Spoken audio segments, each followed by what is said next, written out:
So the last set of slokas, the 22nd one. Vigrahendriya pranadhitamaha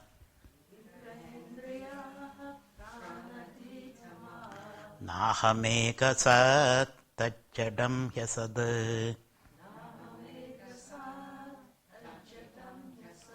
Vigrahendriya pranadhitamaha nahameka sat tajjadam yasad.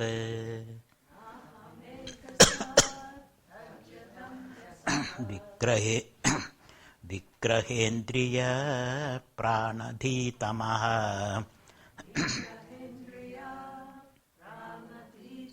nahameka sat tajjadam yasad.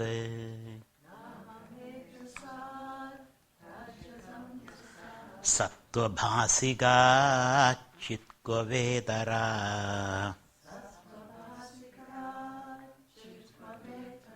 sattaya hi chit chittaya hyaham.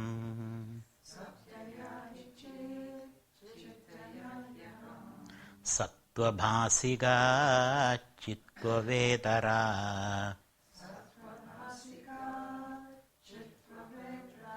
sattaya hi chit chittaya hyaham.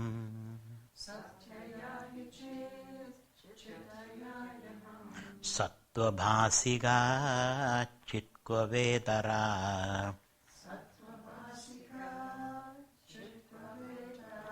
sattaya hi chit chittaya hyaham.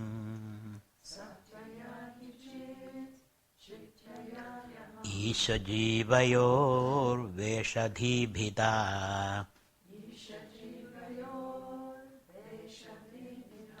sattvabhavado satsvabhavado vastu kevalam.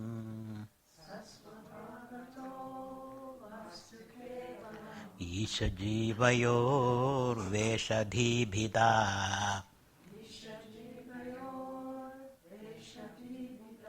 satsvabhavado vastu kevalam.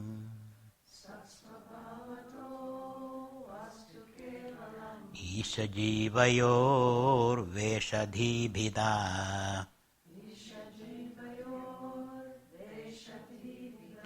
satsvabhavado vastu kevalam. Veshahanada swatmadarshanam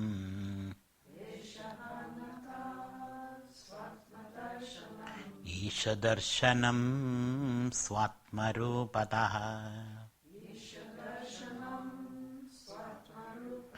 Veshahanada swatmadarshanam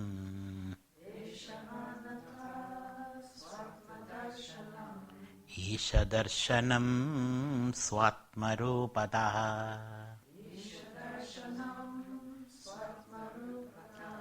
Atma samsthiti swatmadarshanam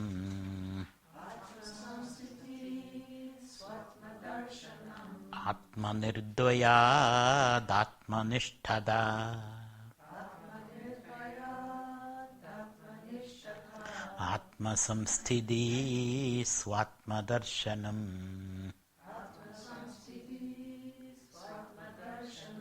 Atma nirdvayad atmanishthada.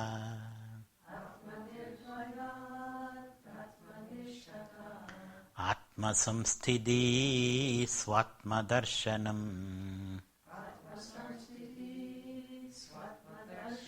Atma nirdvayad atmanishthada. Jnana varjita jnanahina chit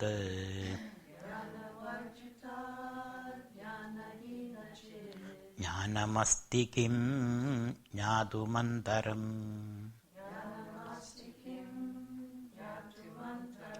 Jnana varjita jnanahina chit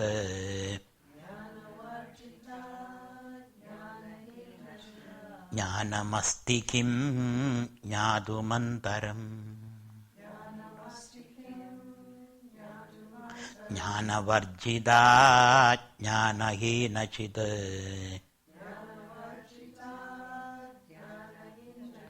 Jnanamasti kim jnadumantaram. Kim sarupamityatmadarshane. Avyaya bhava purnachisukham.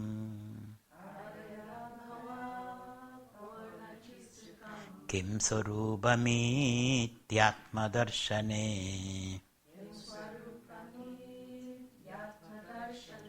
Avyaya bhava purnachisukham. Bandhamuktyadeetam param sukham.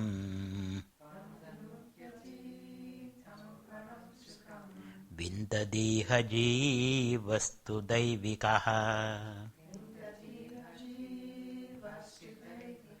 Bandhamuktyadeetam param sukham.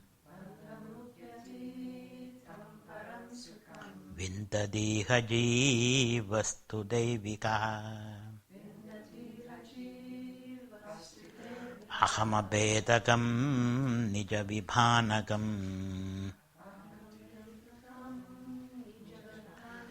Mahadidam tabo ramanavagiyam. Ahamabedakam nijavibhanakam. Mahadidam tabo ramanavagiyam.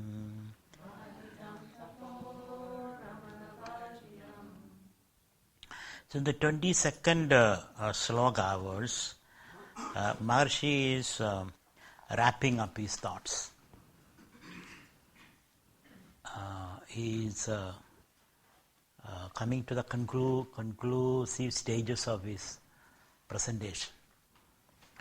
So 22nd sloka states, so making a final statement about oneself. He says, Vigraha Indriya Prana Dhi Tamaha Na Aham Tad Jadam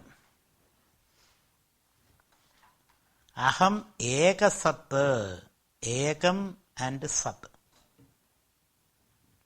So he is making a statement about himself. And this statement is applicable to all of us, not only to Ramana Maharshi. Because this is a exposition of our natural state. What does he say? Vigraha Indriya Prana Dhi Tamaha Na Aham. I am none of this. What? Vigraham. Vigraha means the body. Body is called a Vigraham. Visheshana Grihya. There is a body. This body with a shape and complex and color and weight and extension, all that body is called a Vigraha. That I am not. That is his conclusion about himself. Why? Because one thing, I see it as an object. Secondly, it is perishable. Thirdly, it is an instrument. And because of those, and it is made up of parts. It's a composition made up of various parts. And it comes into shape, goes out of shape. So therefore, this body I am not. This body is a thought which appears and disappears in me. It's a product of a thought. I am not. I have a body, but I am not the body. To put it more mildly and presentably, I have a body, but I am not the body. Period. Naham vigraham. So what about Indriya, the sense organs? The 5 sense organs which help me experience the world, receive sensations. What about them? Indriyas. So there can be karmendriyas and jnanendriyas. 5 organs of perception, 5 organs of action, through which you receive sensations and respond to sensations. So, involved in all these activities, there are 5 sense organs, jnanendriyas, and 5 organs of action, karmendriyas. These I am not. So, when the I become dysfunctional, I don't become dysfunctional. I as an instrument is not functioning, that's all. I remain still, intact. So, sense organs, I am not. And the same reason is applicable. So, they are seen, they are limited, they are made up of things. They appear and disappear. Because of that, I am not. What about prana? Prana is very important for me. As long as I breathe, I am. When I don't breathe, I am not there. What about prana? Prana also is a mechanism, he says. I am not that. I can control the prana, I can breathe in, I can stop it, I can breathe out. So I am not the prana, and its function is called the physiological function. Hunger, thirst, and hormonal activities, these are not me. Okay, then D. D means the mind, thoughts, emotions. Am I that? I am not that. So this is something which I experience. So there is one single law which is which the Vedanta propounds, that the seer transcends the scene and the scenery. The seer, drik, transcends the scenery, the drishyam. The seer is not affected by the scenery and what he sees. That is a law in Vedanta. So the sense organs, mind, etc., they are all part of the scenery, that was the seen world. And I am the seer. I am not affected. Then what about the its knowledge, its emotions. And finally, then what are you?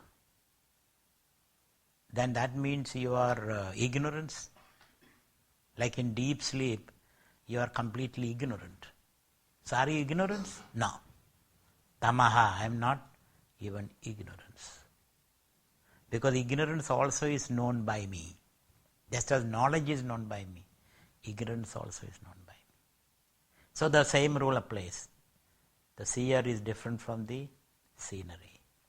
So knowledge, ignorance, memory, thoughts, emotions, perceptions, samskaras, all these, vasanas, all this, including the ego, these are all different from me.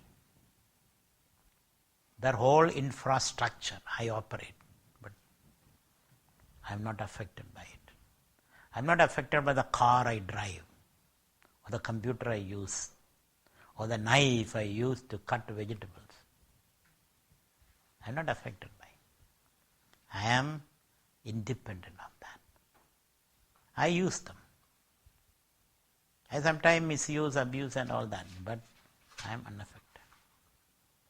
So this is what meditation is all about. You are meditating and realizing your transcendental nature, higher nature. And you are different from all this. So, vigraha, indriya, prana, dhi, tama. Tama means ignorance, darkness, which you experience in deep sleep. So some people say, since in deep sleep I don't know anything, I am ignorance. No. Even ignorance is illuminated in consciousness. That is why you say, I don't know. Otherwise you will not say, I don't know. If you are ignorance, you will not know ignorance. You are ignorant. It cannot become an object of knowledge. The fact that it become an object of knowledge shows you transcend that. So, vigraha, indriya, prana, dhi, tamaha, and various other modifications which happen on these levels. I am not that. Na aham. I am none of this. Why? Tad jadam asata. Tad jadam He, asata. Asata means that which is perishable. That's the meaning of asata. Sata means imperishable. So asata, the last word, asat, he asata. They are all jadam and asata. Then what are you? Aham eka sat. That's my nature. I am one which remains without any change in all these changing experiences. I am one, remain unchanging, where all the changes happen in me, but I myself don't change. So sometimes they give example like a white screen in a movie theater. All the light and shadow fall on the white screen and create a storyline, experiences, and make you cry and laugh. But at the end of the day, what is there except a white screen? Blood is splashed and fight and lions jump and terrorists come, all on the white screen. When the movie is over, then you get up and then walk away. Only thing is that you paid for that whole thing. Sometimes you cry, sometimes you enjoy, but these are all make-believe, your own creations. It doesn't really affect you. So in Vedanta we have a theory called Rasam Rasa Shastra. Rasa means the real bliss of life. When you see a movie, there's some rasa, you enjoy that. Why are you enjoying it? Because you're seeing it, but it is not affecting you. You're seeing, going through all this. You also sometimes get up when a lion jumps on the screen, you get up, you scream, you shout. Then the neighbor pushes you down, sit down, there is no lion there. Then you say, I know it, but I am enjoying it. By jumping up, I am enjoying it. I know there is no lion. So you are detached, but you are going through all this. Like a non-stick pan, non-stick. Everything you are frying it, you are doing everything. But at the end of the day, it's all clean. So that kind of an attitude. So go through all that. Not that you should not go through. But with this knowledge, you will be balanced. You will be a little more detached. You will be able to enjoy it more. You will be able to enjoy it more. So, naham, I am none of this, because they are asata and jadam. Jada means inert, material, compounds. They are made up of several other things. They have no essence in them. They come and go. He asata. And what about you? Aham egam. I am the one who continuously existing. And sada, changeless. Egam and Sat. The rest are all Anegam and Asat. And therefore, Vigrahendriya Pranadhitama Aham Ekasat Tada Jadam Asata. And I am not that. So please see the breakup of the word Vigraha Indriya Prana Dhitama. Naham. Then what are you? Ekam and Satcha. I am one and changeless. What about those things? Jadam and Asad.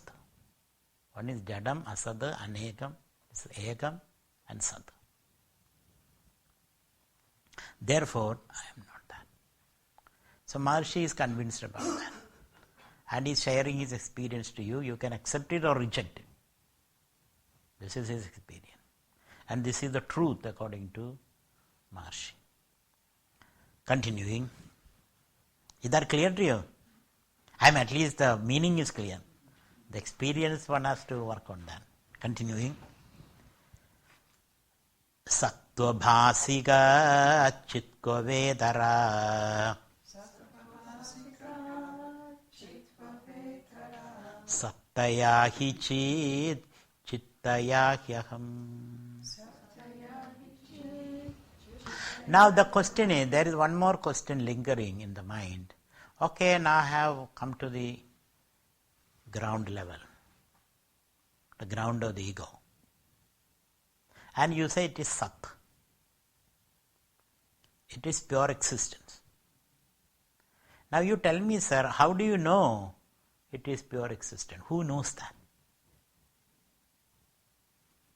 Here is a problem of, logical problem of regress ad infinitum. So who knows that? There should be a knower. Otherwise, how do you say like this? What is the consciousness with which you know the Sat?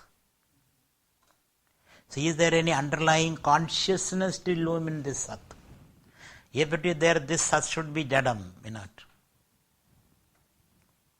So Ramana Maharshi says, there is no underlying consciousness. This Sat itself is consciousness. So don't make any categorical difference between consciousness and truth or Sat, existence. Existence is consciousness, he said. And so it's not that a consciousness illumining existence or knowing existence. It is not like that. Existence itself is, that is why Sada Chida. So consciousness is not a property of existence. Consciousness is the intrinsic nature of existence. Like fire. Fire is hot, period. It is not a property, it is hot. So similarly, it is pure consciousness. So there is no further underlying consciousness to illumine this Sat. It is Sat and Chid together. Both are the same. That is what Maharshi says. Sattva bhasiga chida kwa idara. Kwa means is there. Is there, idara, other, chita, consciousness, bhasiga, illumining, Sat, existence. So he is asking a question. So the answer is obvious. There is no other consciousness. Existence itself is consciousness. Sattva bhasiga chitko vedara. And his answer is Sattaya hi chida. Chida, consciousness exists as the Sat, existence. Consciousness is existence. And Chittaya hi aham. And that existence is me, I. So three things are resolved there. I am pure existence. And that pure existence is pure consciousness. They are not properties. It's like a blue cloth. You can bleach it and then make it white. That blueness is a property. Even sugar. Earlier we used to give the example of sugar and sweetness. Now you cannot, because you can separate sugar from sweetness. There is sweetener without sugar. So we will no more tell that example. So we say that the existence itself is consciousness. Consciousness itself is existence. There is no further dimensions there. So you are conscious and you are existent together. Consciousness is not the property of existence. So this is the the modern research into consciousness. They say consciousness is a property of brain neural processes. You destroy the brain, consciousness is destroyed. But according to this theory, consciousness is underlying reality and it manifests through the brain processes. So even if you destroy the brain process, consciousness remains. Like when you destroy the bulb, light goes, but electricity remains. If you have any doubt, you can put your finger into the socket. Then you know that there is electricity. So similarly, so the underlying reality is, it is not a byproduct, it is not an emergent, it is not an epiphenomenon. It is the very ground. And I think the modern research is finally coming to that idea. You can never explain consciousness in terms of brain processes. You can explain brain processes in terms of electricity and chemicals. But how electricity and chemical discharges become consciousness, that they are not able. That leap they are not able to make. They can explain a lot of things. What is involved in consciousness, memory, retention, retrieval of memory, connecting words to the images, and then retrieval of words. Words are in one place, images are in one place. And all those things they are able to explain. So they are explaining a very complex brain processes as consciousness.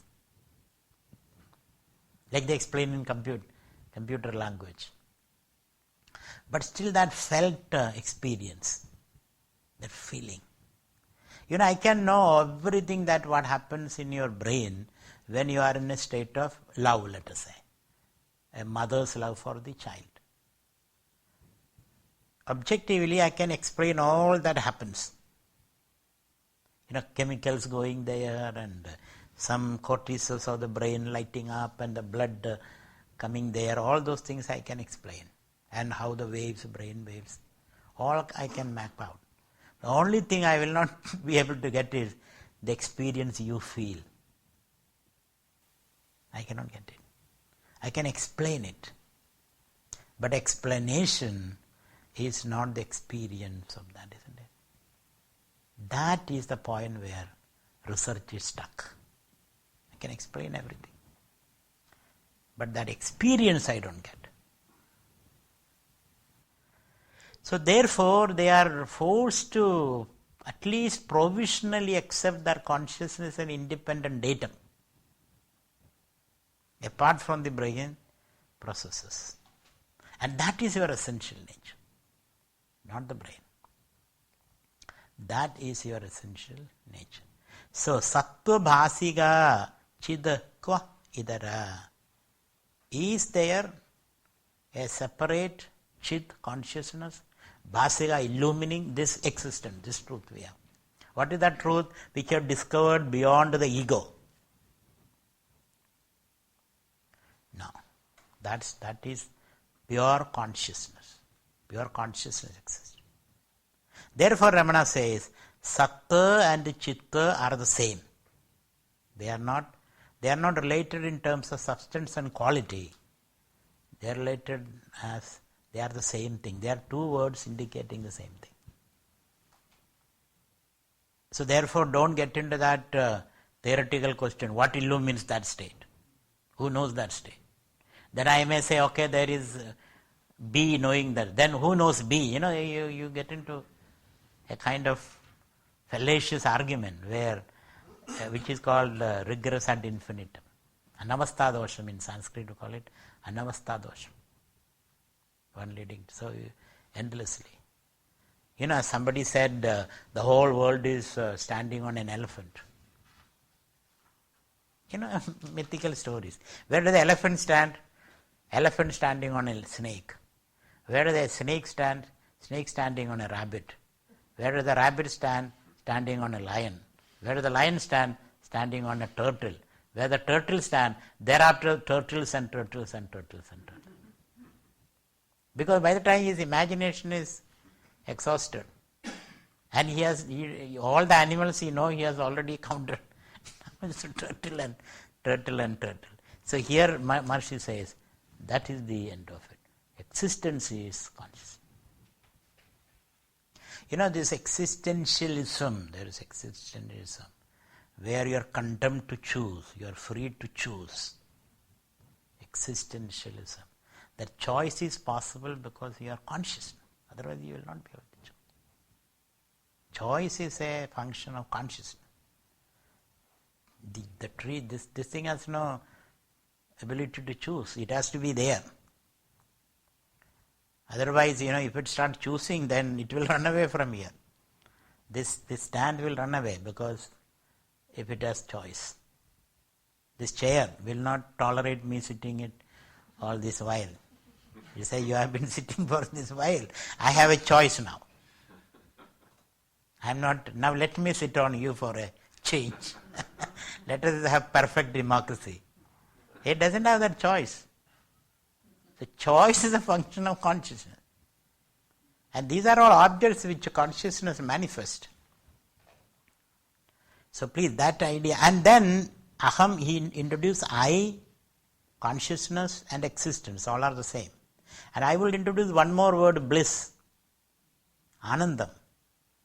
The nature of that is bliss. That's my nature. Anandam. That's why in the Krishna mythology, Krishna is always dancing. Krishna is dancing because he is happy. He is the nature of happiness. In nature of happiness, you express it. You express it in millions of ways. So dance is an indication of a happy person. An unhappy person cannot do that. He has to sit with a question, like a question mark. There's no energy in him. So here he is energetic. And hence, Krishna is always, Shiva also. Shiva, though Shiva looks like a very formidable figure, he meditates. He meditates, half of his time is spent in meditation. The rest of the half is in dance, Tandava. When he is dancing, the whole universe manifests. His energy radiates. And then he again withdraws all that. Then he sits in contemplation. So when he dances, he uses his little drum. Vartavasane Nadarajarajo Ninadadakam Navapanchavaram. He beats the drum 14 times, he says. And this 14 times of beating the drum manifests energy. Even when you strike your hand like this, you feel some energy is falling on you. Have you experienced that? Some small atoms of energy falling on you. You can feel that. Just do like that. Just like, not now. Just you lie on your back every day morning and you just do like this. You feel something is falling on you. Some quanta of energy is falling on you. You can create that energy. And because when you strike, it happens. So Shiva dancing and beating the little drum. Have you seen that little drum? With when you do like this, and it produces sound. 14 times, Navapanchavaram. And then energy vibrates. So it is vibrating strings of energy. 14. They say 7, but we say 14. 14 strings are there. The string theory, the modern string theory has already been envisaged by the ancient people in contemplation. String theory. This is the string, the vibrating energies. So you can say existence, consciousness, bliss, and I. So these are the 4 words you can use to indicate that truth. Meaning that I am existence, I am consciousness. Not I have existence and I have consciousness. No. It is not a possessive relationship. It is an identity relationship. I am existence, I am consciousness, I am bliss. That's what I am. And I am immortal, deathless. So this is a statement you keep on remembering. Maharshi. So sattva bhasiga chitkva idara sattaya hi chit. Chit exists as the satta, existence. The existence exists as consciousness. Not that existence has consciousness, consciousness, no possessive relationship. It's an identity relationship. Not that I have consciousness, but the true statement should be I am consciousness. Not that I have bliss, I am bliss. So that's how we. Continuing. Isha jivayor veshadhibhita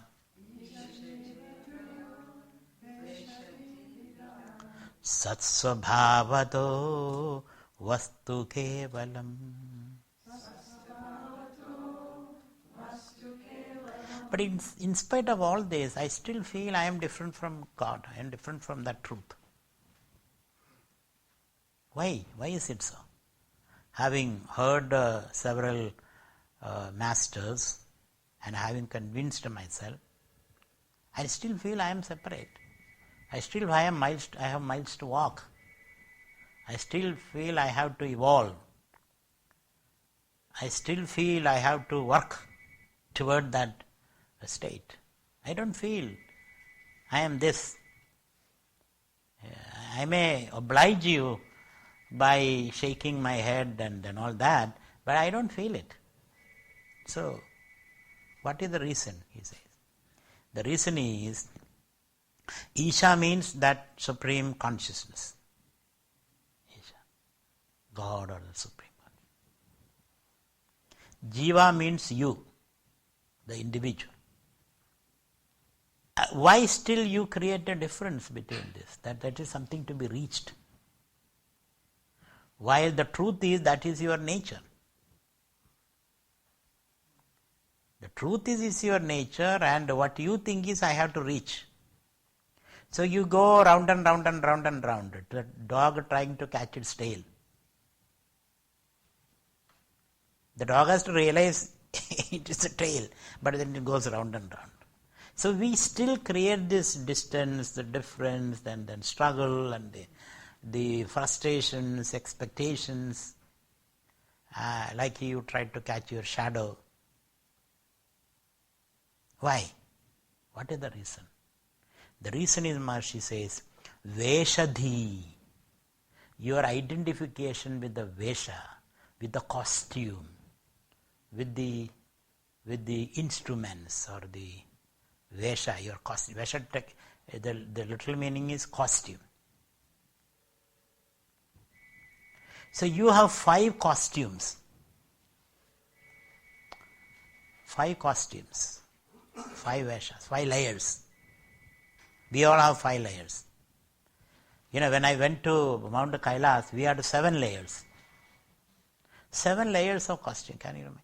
The inside there is a cotton underwear, and then there is a thermal, then there is a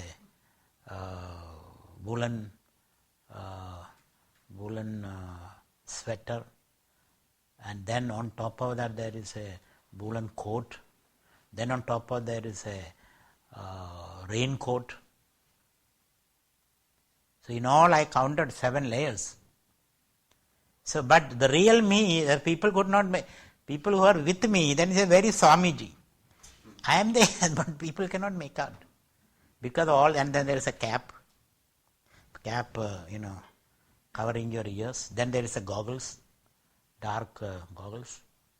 And then face is all painted with things, because sun and all that. And hands, of course, you have the gloves. So people come and ask me, where is the Swami? I said, I am here. Can't you recognize me? He says, no. And when you see the movie, you will not be able to recognize me because the Vesha.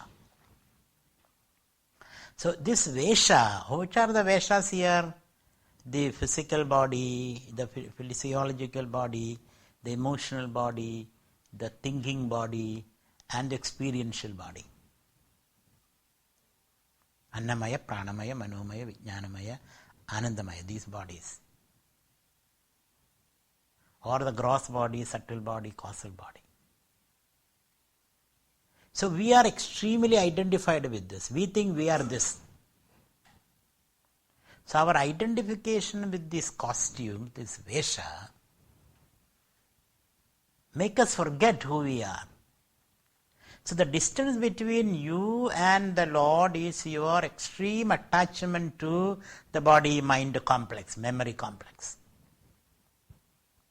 And when you are extremely attached, you identify with it. So that is the only difference. Actually, there is no difference. The difference is notional. So between the goal and the seeker, God and you, the difference is it's only an attitudinal difference. You identify with the body, mind, memory, ego complex. And you say, this is me. That identification is the distance. So when you disidentify, I don't know whether there is such a word in English, disidentification. Disidentification. When you disidentify, when you objectify, when you are contemplative, when you know that this body, mind and ego complex is a transient phenomenon, not essential to me, that appears and disappears in my consciousness. When I realize that, there is no distance, he says. So, Isha Jivayor Veshadhi Bhida. Bhida means the distance. The distance is caused by the attachment, the identification with Vesha, the costume. And then you create this. Then you are struggling. Then you are working. The more you struggle, the less you, the more, the farther away you are from that. We always give the example of, suppose there is sometimes, when you talk, then you push up the glass onto your head. Don't you do that? And then that guy is gone. Now you want to read your paper or book. Where are the glasses? You are struggling. You are looking here, looking there. You are calling up everybody. You in between, did you take the glass? So you do all kind of exercises while the glass is sitting on your forehead. So you look here, you look there, and you go drive back home and you come back in search of the glass. All the time the glass is on your head. So you walk miles and miles and miles. You call make long calls. You waste that money also. And if somebody says he has not taken, you doubt him. How can you say I have not taken? My glass was there. And you came in between, then it is missing. You make some kind of a funny connection. And you are convinced, circumstantial evidence. I am convinced you have taken my